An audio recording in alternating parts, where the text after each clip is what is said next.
Señor, debe alejarse de esta propiedad inmediatamente. Disculpe, esto es mi escuela. Soy el director David, solo estoy revisando el correo. No importa quién dice ser. Está invadiendo la propiedad y causando un disturbio. Dese la vuelta. ¡Invasión de propiedad! Yo trabajo aquí. Mi oficina está justo dentro. ¿De qué está hablando? Está resistiendo el arresto. Deje de forcejear, usaré la fuerza. Manos a la espalda.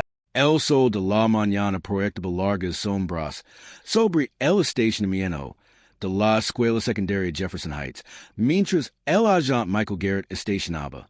Su patrola dichas de un Honda Accord Plated. Salió con la mano apoyada en su cinturón de seguridad y la mirada fija en el hombre negro con traje azul marino que abre la entrada principal de la escuela. Señor, deténgase ahí. Dis la vuelta y ponga las manos donde puede verlas.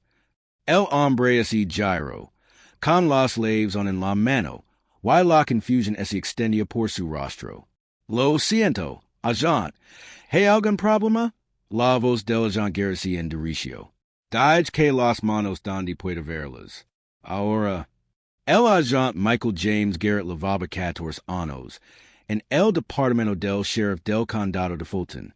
14 años de patrullaje, asignación de recursos escolares y iniciativas de policía comunitaria. Y en esos 14 años había recopilado un historial que debería haber suscitado preocupación inmediata. 23 quejas. 23 incidents documentados de uso excesivo de la fuerza, discriminación racial y lo que son los internos denominó delicadamente patrones de confrontación con miembros de comunidades minoritarias. Esas 23 quejas pondrían fin a su carrera, costarían al condado de Fulton $1 million y expondrían a un departamento que había ignorado un patrón que se extendía por más de una década. Un hombre negro de unos 40 y tantos años, el Dr. Raymond Thomas Carter, director de la escuela intermedia Jefferson Heights, estaba abriendo la puerta principal de su escuela a las 6:47 a.m. De un martes de septiembre, cuando el agente Garrett decidió que parecía sospechoso. No se trataba de ningún delito, ninguna infracción, ningún comportamiento sospechoso. Solo de un administrador escolar que llegaba temprano para prepararse para una reunión del profesorado. Antes de continuar, ¿desde donde nos ves? Si es tu primera vez aquí, suscribid. Historias como estas necesitan ser compartidas. Y tu apoyo nos ayuda a revelar más verdades. La escuela secundaria Jefferson Heights se encontraba en el barrio Cascade, al suroeste de Atlanta, una comunidad históricamente afroamericana donde los robos bordeaban las calles residenciales y las tiendas de barrio aún conocen a sus clientes por su nombre. La mañana de septiembre trae los últimos susurros de la humedad del verano, con las cigarras zumbando en los árboles mientras los autobuses escolares iniciaban su recorrido por el barrio. Eran las 6:47 a.m. de un martes de septiembre, una mañana tranquila donde la única actividad era la llegada de los profesores para preparar las aulas antes de que los estudiantes inundaran los pasillos a las 8:15. Una mañana tranquila donde no suele ocurrir nada dramático. El Dr. Raymond Thomas Carter, de 48 años, dedicó 26 años a la educación pública. Obtuvo su licenciatura en educación en Morehouse College, su maestría en liderazgo educativo en la Universidad Estatal de Georgia y su doctorado en currículo y instrucción en la Universidad de Emory. Empezó como maestro de cuarto grado en una escuela primaria con dificultades en East Point, trabajando 80 horas semanales para ofrecer tutorías extraescolares y programas de enriquecimiento escolar los fines de semana. Ascendió a subdirector después de 8 años, y luego a director de una escuela primaria de alto rendimiento después de 8 6. 4 años antes, lo reclutaron para dirigir la escuela intermedia Jefferson Heights, un campus que había tenido problemas con bajas calificaciones en los exámenes y un alto índice de incidentes disciplinarios. Bajo su liderazgo, Jefferson Heights mejoró su calificación estatal de rendimiento de DAB. Las calificaciones de las pruebas estandarizadas aumentaron un 37%. Las revisiones disciplinarias disminuyeron un 52%. La escuela ganó un premio estatal a la excelencia académica. Sus colegas lo describieron como transformador. dedicado y el tipo de líder que liga primero y seva último. La Asociación de Educadores de Georgia lo había nombrado director del año tan solo 8 meses antes. Había aparecido en el Atlanta Journal-Constitution por su innovator enfoque en las prácticas de justicia restrictiva que mantienen a los estudiantes en las aulas en lugar de suspenderlos. El Dr. Carter había comprado su casa en el barrio de Cascade Hacia de 5 años, a 5 kilómetros de Jefferson Heights. Conduce por la misma ruta todas las mañanas, llegando entre las 6:30 y las 6:50 para revisar los planes de clase, responder a los correos electrónicos de los padres y preparar para el día antes de que los profesores lleguen a las 7:30. Ese martes por la mañana, vestí traje azul marino, camisa blanca, corbata verdeos y elegantes zapatos Oxford negros. Professional, sin nada destacable. Lavaba su maleta de cuero, las llaves del colegio, y su teléfono. Hacía exactamente lo que había hecho casi todos los días de clase durante 4 años. Abrir la puerta principal para empezar su jornada laboral. El agente Michael Garrett, de 39 años, se incorporó al departamento del sheriff del condado de Fulton en 2009, tras 2 años como guardia de seguridad privada. Su expediente personal presentaba una imagen preocupante, camuflada en un lenguaje burocrático meticuloso. Los supervisors lo describieron como proactivo en la identificación de posibles amenazas, y muy vigilante para mantener el orden. Estas eran frases en clave para un agente con un enfoque agresivo hacia los miembros de la comunidad negra y latina. La documentación era extensa y condenatoria. En 2011, el agente Garrett había detenido por la fuerza a un adolescente negro afuera de una tienda de conveniencia, acusándolo de robar en tiendas pensando en movimientos furtivos.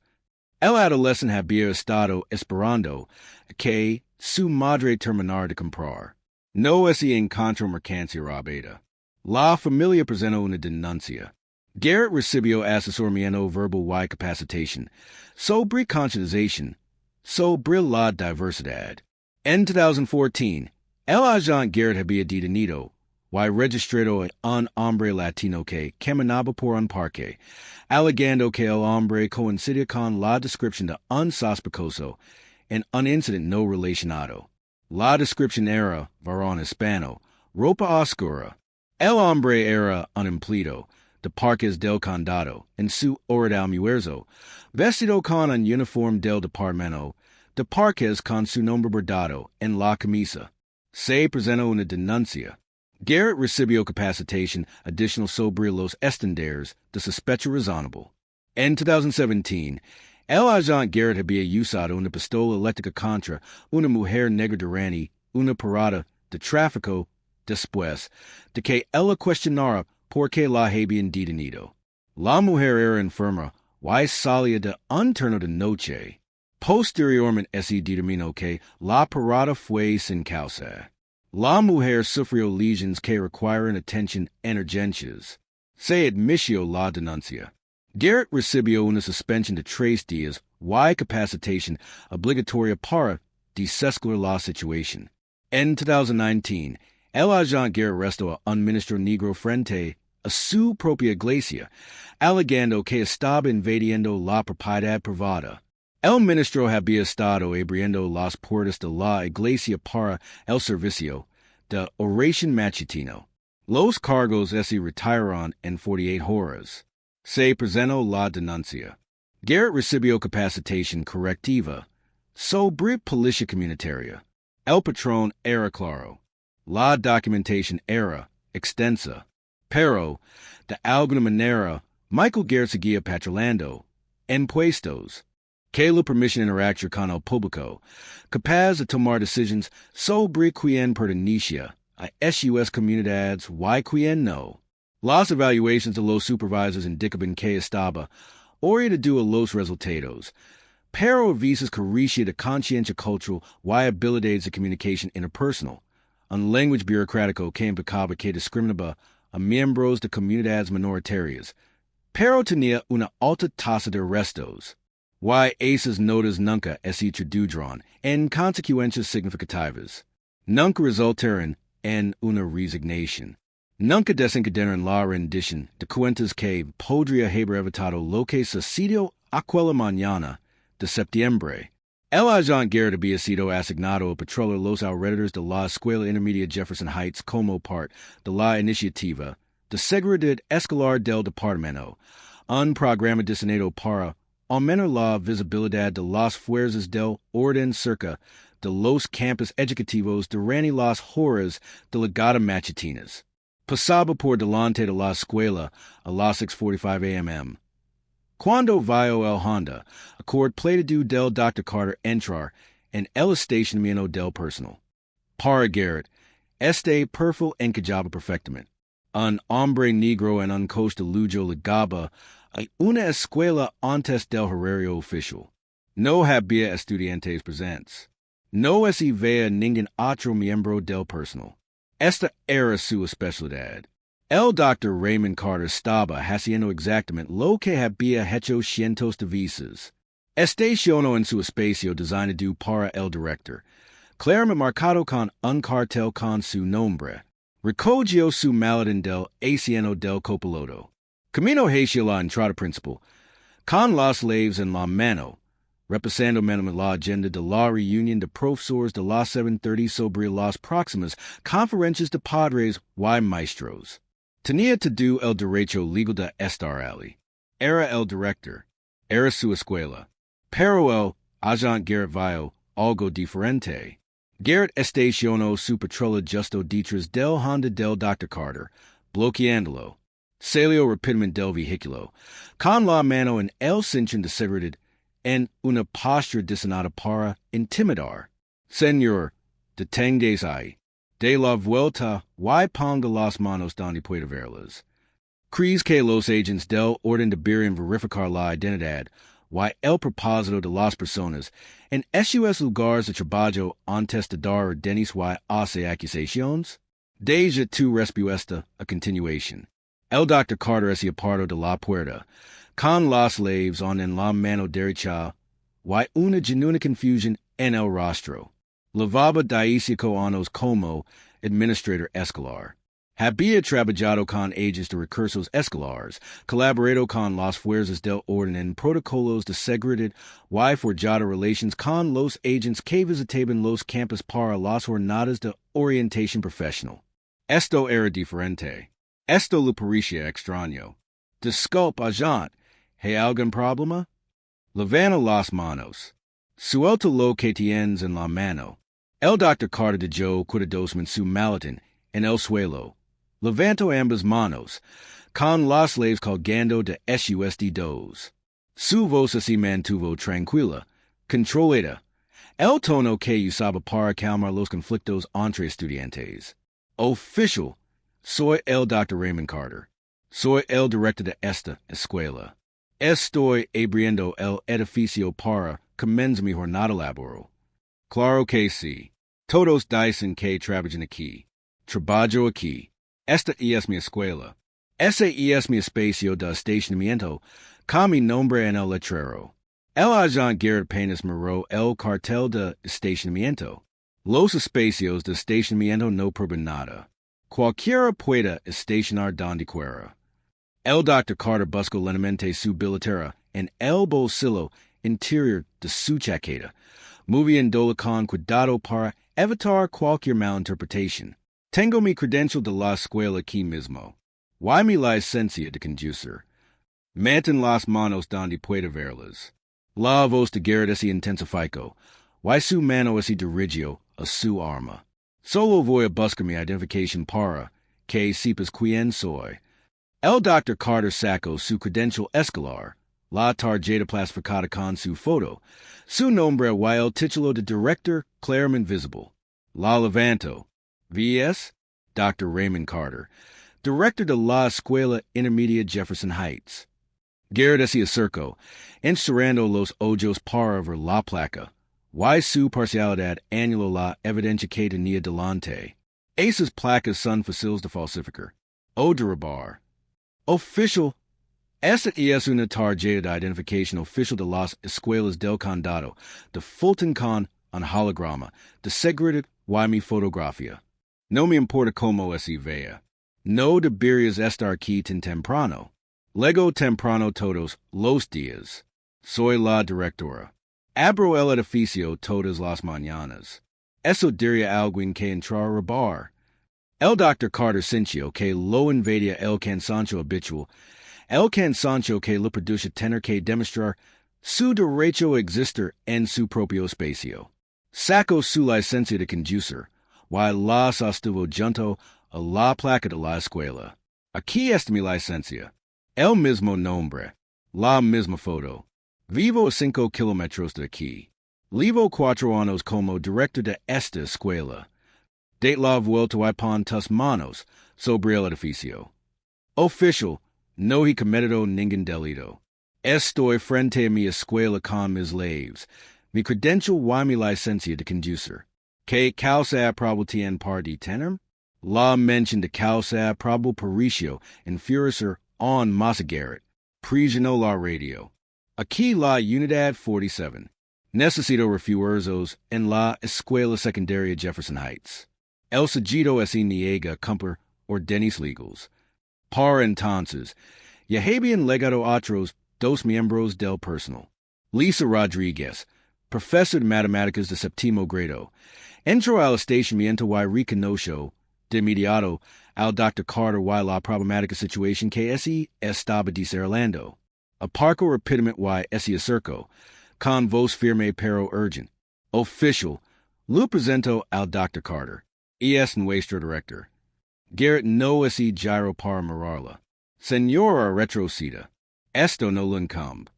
Me preocupa muchísimo. Estás deteniendo a mi frente a nuestra escuela sin ningún motivo. James Morrison, el subdirector, luego segundos después. Había trabajado con el Dr. Carter durante 3 años. Lo respetaba muchísimo, y prevía que la situación se deterioraba rápidamente. Subdirector Garrett. Soy James Morrison, subdirector. El Dr. Carter es el director de esta escuela. Está aquí todas las mañanas a esta hora. Está exactamente donde debe estar, haciendo exactamente lo que se supone que debe hacer. ¿Cómo sé que realmente trabajas aquí? Lisa levantó su credential. Aquí está mi credential. Aquí está la suya. Todos trabajamos aquí. Este es nuestro lugar de trabajo. Las identificaciones pueden ser falsificadas. James sacó su teléfono, abrió la página web de la escuela, y lo mostró a Garrett el directorio del personal con fotos. Mira, aquí está nuestra página del personal. Dr. Raymond Carter, director. ESL. Esa es su foto. Ese es su puesto. Garrett miró la pantalla del teléfono durante menos de 2 segundos. Los sitios web se pueden manipular. Aquí es donde el sesgo se vuelve impenetrable. Cuando el prejuicio de un agente la ley está tan arraigado que recaza las tarjetas de identificación, los testimonios de testigos, los directorios del personal, las designations de plazas de aparcamiento y las leyes de los edificios como prohibas insuficientes, el problema no son las prohibas. El problema es que el agente ha decidido quién pertenece y quién no. Y ninguna prueba cambiar una conclusión basada en suposiciones raciales. Lo tengo bajo custodia hasta que verifiquemos su identidad. Garrett tomó sus esposas. La voz del Dr. Carter se mantuvo controlada. Pero sus 2 colegas percibieron la IRA sabiasen. Auxiliar Garrett está violando mis derechos amparados por la cuarta enmienda. No tienen causa probable para detenerme. Lui mostrado múltiples documentos de identificación. Tengo testigos que confirman mi identidad y mi autorización para estar aquí. Estoy en mi lugar de trabajo, en horario laboral normal, cumpliendo con mis obligations professionals. ¿Con qué fundamento legal me arresta? Alineamiento y obstrucción. Invader mi propia escuela donde trabajo como director? Lo solucionaremos en la estación. Garrett agarró la muñeca del Dr. Carter, la jaló hacia atrás y lo esposó. Lisa Rodriguez Sacco su telefono, y comenzo a grabar. James Morrison y estaba mando al superintendente del distrito. Otros tres maestros habían legado, y observan conmocionados como arrestaban a su director frente a la escuela que había dirigido durante 4 años. El sargento Davidson legó 6 minutos después, respondiendo a la solicitud de refuerzos de Garrett. Chin lavaba 22 años en el departamento del sheriff del condado de Fulton.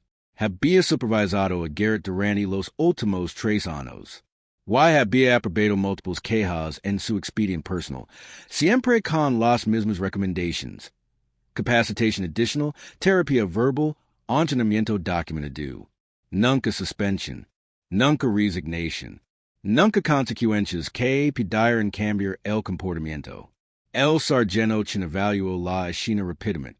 Vio a un hombre negro bien vestido y esposado, varios testigos con insignias escolares, celulares grabando y al agente Garrett. De pie con la postura rígida de quien sabe que ha cometido un error catastrófico, pero no puede admitirlo. Auxiliar Garrett. ¿Cuál es la situación? El sujeto intentaba entrar al edificio escolar antes del horario oficial. Se negó a proporcionar una identificación adecuada. Se puso a discutir cuando, así le preguntó. El Dr. Carter habló con calma, con la autoridad de alguien acostumbrado a manejar situaciones difíciles. Sargento, soy el Dr. Raymond Carter, director de la escuela intermedia Jefferson Heights. Abrí la puerta de mi escuela a las 6:47 a.m., como hago todos los días laborables. Luego mostré al agente Garrett mi identificación escolar, mi licencia de conducir y mis labels. Varios miembros del personal confirmaron mi identidad y mi puesto. El agente Garrett me arrestó por alineamiento a mi propio lugar de trabajo. El sargento chinmarró la placa de la escuela que lavaba en Gankata en el bolsillo de la chaqueta del Dr. Carter. Observo el letrero del espacio de estacionamiento que decía Director Dr. R. Carter. Observo a los 3 profesores mostrando sus identifications.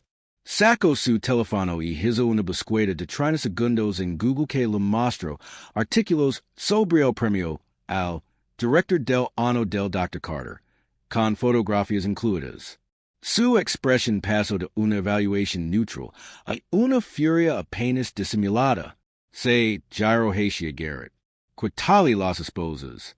Ahora, sargento, estaba siguiendo el protocolo. Ese es el Dr. Raymond Carter. Es el director de esta escuela. Han arrestado a un administrador escolar en su propio lugar de trabajo. Quitando las esposas inmediatamente. El rostro de Garrett se sonrojó mientras manipulaba torpemente la ley de sus esposas. El Dr. Carter permaneció inmóvil, manteniendo su dignidad mientras le quitaban las esposas frente a su personal. Cuando le quitaron las esposas, frotó las muñecas lentamente, sin apartar la mirada del rostro del sargento Chin. La voz de Chin era gélida. Auxiliar Garrett. Esta deba administrativa con efecto inmediato. Placa y arma. Las quiero. La sorpresa de Garrett era visible. Sargento solo estaba. Placa y arma. Se presenta en el cuartel general a las 1400 hours para una entrevista de asuntos internos. No puede regresar a sus tareas de patrullaje mientras realiza la investigación. ¿Entiende? Garrett entregó su placa y su arma de servicio, con las manos ligeramente temblorosas. Los profesores observaban en silencio. Las cámaras de sus celulares capturan cada momento. Chin volvió hacia el Dr. Carter. Dr. Carter, le pido disculpas en nombre del departamento del sheriff del condado de Fulton. Esto nunca debió haber sucedido. Le doy mi palabra de que investiga a fondo. El Dr. Carter sintió lentamente, con expresión controlada. Pero sus ojos reflejaban el cansancio de luchar contra prejuicios que nunca debieron cuestionar su presencia. Se lo agradezco, sargento, pero necesito que entienda que una disculpa no repara lo que acaba de pasar. Mi espazo delante del person de mi propia escuela porque el agente Garrett no podía aceptar que un hombre negro de traje pudiera ser el director. La historia ese estaba defendiendo. El video de Lisa Rodríguez ese había estado subiendo a Facebook desde el momento en que empezó a grabar. En 3 horas, la grabación ese había difundido por las redes sociales. Al mediodía, los medios locales publicaban la noticia. A las 1500 hours, los medios nacionales la habían retomado. Los titulares proliferan en todas las plataformas. Auxiliar de Georgia arresta director negro en su propia escuela. Director Galdonado Esposito a las afueras de la escuela que dirige. Auxiliar con 23 denuncias previas arresta a director por alineamiento a su lugar de trabajo. Director del ano detenido por un auxiliar que rechazó la identificación escolar. El testimonio del personal y la verificación del sitio web. El video lo muestra todo. La serena profesionalidad del Dr. Carter. Su presentación de identificación. Su personal confirmando. Su identidad. El rechazo del agente Garrett a cada prueba. Las esposas. Los testigos. El lenguaje corporal que relataba la historia completa de cómo los prejuicios superaban la realidad. Deberían los agentes del orden ser despedidos automáticamente tras la tercera denuncia fundamentada de discriminación racial o uso excesivo de la fuerza? Deja tu respuesta. Al final del día, las organizaciones profesionales emitieron comunicados. La Asociación de Educadores de Georgia publicó un duro comunicado de prensa condenando el arresto como un ejemplo impactante de discriminación racial que puso en peligro a un reconocido líder educativo en su propio entorno laboral. La NAACP exigió el despido inmediato del agente Garrett y una investigación federal sobre la gestión de las denuncias de discriminación por parte del Departamento del Sheriff del Condado de Fulton. La Asociación Nacional de Directores de Escuelas Secundarias emitió un comunicado de apoyo al Dr. Carter y exigió capacitación obligatoria para las fuerzas del orden sobre sesgo implícito. La Junta de Educación de Atlanta celebró una reunión de emergencia y votó unánime a favor del Dr. Carter y de exigir responsabilidades al Departamento del Sheriff. La verdadera pregunta es, ¿qué cambia ahora? ¿Acaso los departamentos del sheriff finalmente despiden a SUS agents tras 3 denuncias en lugar de 20? ¿Acaso los supervisors finalmente imponen consecuencias reales en lugar de firmar certificados de capacitación que no producen cambios de comportamiento? ¿Acaso reconocimos finalmente que la capacitación sobre sesgo implícito sin rendición de cuentas es un desempeño sin sentido que protege a las instituciones y pone en peligro a los profesionales negros que navegan por estos sistemas? ¿A diario? ¿Por qué así no arreglamos los sistemas que mantienen a Michael Garrett patrolando durante 14 años a pesar de 20 quejas? ¿Así no abordamos la cultura que permite las fuerzas del orden rechazar la identificación y los testigos cuando la persona interrogada es negra? Entonces solo estaremos esperando al próximo agente, la próxima escuela, el próximo director, el próximo video viral. ¿Cómo así cree que esto debería ser ley? Cualquier agente del orden con 3 denuncias fundamentadas de discriminación racial en un plazo de 5 años debería ser despedido automáticamente y entrar de forma permanente en el índice nacional de desertificación. Que la discriminación racial sea una decisión que ponga fin a su carrera profesional. ¿Y crees que estas historias necesitan ser contadas? ¿Crees que la responsabilidad comienza con la conciencia y el cambio comienza con la prisión? Entonces presiona el botón de suscripción porque no nos detendremos. Seguiremos exponiendo los patrones de discriminación que los departamentos ignoran hasta que los acuerdos obligan a render cuentas. Seguiremos exigiendo que la identificación, los testigos y la condición profesional sean suficientes para proteger a las personas de arrestos infundados. Seguimos luchando por los educadores, los profesionales y las personas negras que merecen trabajar en sus propias escuelas. Acceder a sus propios edificios y existir en sus propias comunidades sin ser criminalizadas por el color de su piel. No se trata solo de un subdirector, una escuela o un director. Se trata de todos nosotros y del mundo que estamos dispuestos a aceptar.